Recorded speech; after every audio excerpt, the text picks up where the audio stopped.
December 5, 1996, 7 a.m., Carepa, Colombia. Isidro Segundo Gil, a member of the union executive board at a Coca-Cola bottling plant, walked outside to the plant entrance. Two paramilitaries were waiting. They shot him dead at the entrance of the plant where he worked. Gil's murder was not the first. It was not the last. Since 1989, 8 union leaders at Coca-Cola bottling plants in Colombia had been assassinated. Hundreds more had been tortured, kidnapped, illegally detained. Coca-Cola, the most recognized brand on earth, said it had nothing to do with any of it. The documents said otherwise. To understand what happened at Coca-Cola's Colombian plants, you need to understand Colombia. Of the 213 union leaders murdered worldwide in 2002, 184 died in Colombia. Colombia was fighting a multi-decade civil war between the government, left-wing guerrilla groups, and right-wing paramilitary organizations. The paramilitaries, most prominently the AUC, were officially illegal, but operated with the tacit tolerance of powerful interests, including elements of the Colombian military and large corporations. Their business model was simple. Companies that faced union organizing paid paramilitaries to eliminate the organizers. 12 years before the lawsuits, 96% of Coke's workers in Colombia were unionized, and 96% had full-time permanent jobs. By 2004, only 4% of Coke's jobs were full-time and permanent, and the Sinaltrainal union was down to 300 members, a fraction of its former strength. That collapse did not happen by accident. If this story is hitting the way we think it is, hit the like button. It helps more people find Vault and Ruin. And this is exactly the kind of story more people need to hear. The most damning document in the entire case is not about a murder. It is about a contract negotiation.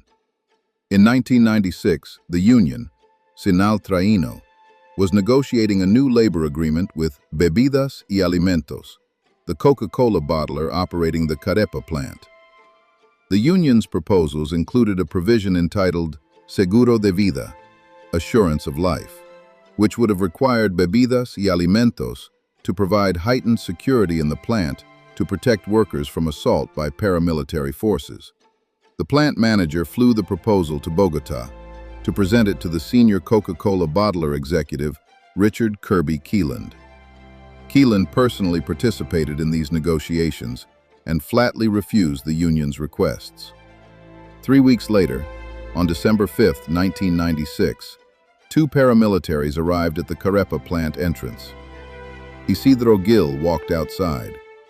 They shot him dead. The union had asked for protection. Management had refused. 3 weeks later, the man who asked for protection was killed. Isidro Gil was not an isolated case. Since 1989, 8 union leaders at Coca-Cola bottling plants in Colombia had been assassinated. The pattern was consistent across multiple plants in multiple cities. A union leader would begin organizing workers at a Coca-Cola bottling plant. The paramilitary units that worked closely with plant management would be informed. The union leader would receive death threats. If the threats did not stop the organizing, the leader would be killed. The 2001 lawsuit charged that Coca-Cola bottlers in Colombia contracted with or otherwise directed paramilitary security forces that utilized extreme violence and murdered, tortured, unlawfully detained, or otherwise silenced trade union leaders. The lawsuit also cited the murder of Adolfo de Jesus Munera, a union leader shot dead at another Colombian bottling plant. Then the torture and false imprisonment of 6 union members from the Bucaramanga plant, accused by the plant security chief of placing a bomb that investigators concluded they had nothing to do with. 8 dead. Hundreds tortured or driven into exile. The Coca-Cola company's response: the bottlers are independent companies. We are not responsible. In July 2001, the International Labor Rights Fund and the United Steelworkers of America filed a lawsuit in federal court in Miami.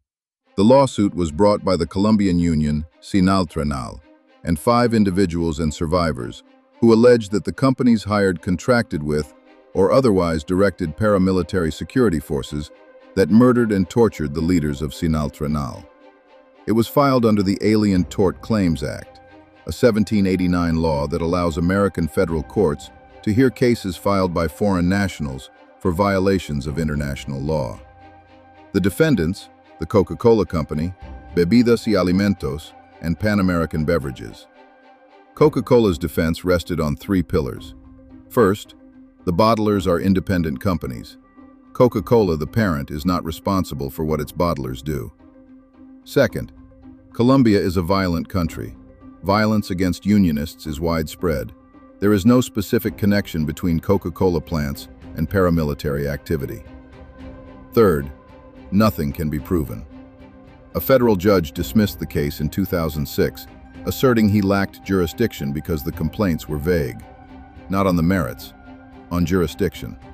The murders were never adjudicated in an American court. What the courts would not do, students tried to do themselves. The Kill Coke campaign, formerly the Campaign to Stop Killer Coke, spread across university campuses across America, Canada, and Ireland. Student governments voted to cancel Coca-Cola's supply contracts, some of the most valuable beverage contracts in the world. University exclusivity deals worth millions, canceled by student votes. Over 23 U.S. universities, including the University of Michigan, New York University, and Rutgers University, canceled or suspended Coca-Cola supply contracts, costing the company millions of dollars in previously guaranteed revenues. The New York City Employee Pension Fund, which held Coca-Cola shares, used its position as a shareholder to pressure management into approving a human rights investigation of Colombian operations. Coca-Cola responded. It launched CokeFacts.org. It commissioned internal investigations. It pointed to its code of conduct requiring respect for human rights. The investigations found little. The code of conduct was on a website. The union leaders were still dead. The central legal and moral question of the Coca-Cola Colombia case is the same question at the heart of every modern corporate accountability case. What does a parent company owe for the conduct of its franchisees? Coca-Cola does not manufacture most of its own product. It licenses the brand and the formula to independent bottlers who manufacture, distribute, and sell the drinks. The bottlers hire their own workers, set their own labor practices, manage their own security arrangements. Coca-Cola's Colombia mouthpiece insisted that bottlers in Colombia are completely independent of the Coca-Cola Company. This is the Credit Mobilier defense, the United Fruit defense, the Blackwater defense. We are just the parent company. We cannot be held responsible for what the contractors do. The franchise model, which Coca-Cola pioneered and which transformed the global beverage industry, is examined here not as a business innovation, but as a liability shield. A structure designed not just to distribute production efficiently, but to distribute accountability nowhere. The murders did not stop the union entirely, but they came close. 45 union members relocated due to assassination threats. The union leaders who survived continued to face death threats for years after the lawsuits were filed. In 2014, union leaders found photographs of Sinaltrainal members in a copy machine in a management office. They feared for their lives and said so publicly. Colombia remains the most dangerous country in the world in which to be a trade unionist. The AUC, the primary paramilitary organization implicated in the killings, officially demobilized in 2006. Its successor organizations continue to operate. Coca-Cola continues to operate in Colombia.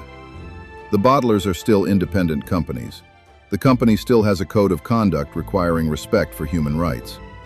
It is still on a website. The most recognized brand in the history of commerce, sold in more countries than the United Nations has members. The taste of American optimism, the pause that refreshes, the real thing. And in Colombia, a union leader shot dead at a plant entrance at 7 a.m. on a December morning. The plant manager had refused to provide the security the union asked for. 3 weeks earlier, the lawsuit that could have forced accountability was dismissed on jurisdictional grounds. not on the merits. The bottlers are independent companies. Nobody went to prison. The brand is still on every corner of every city in the world. That is the story the red can does not tell. The vault gets richer. And somewhere, always somewhere, something else is burning. Subscribe to Vault and Ruin. We go where the money went.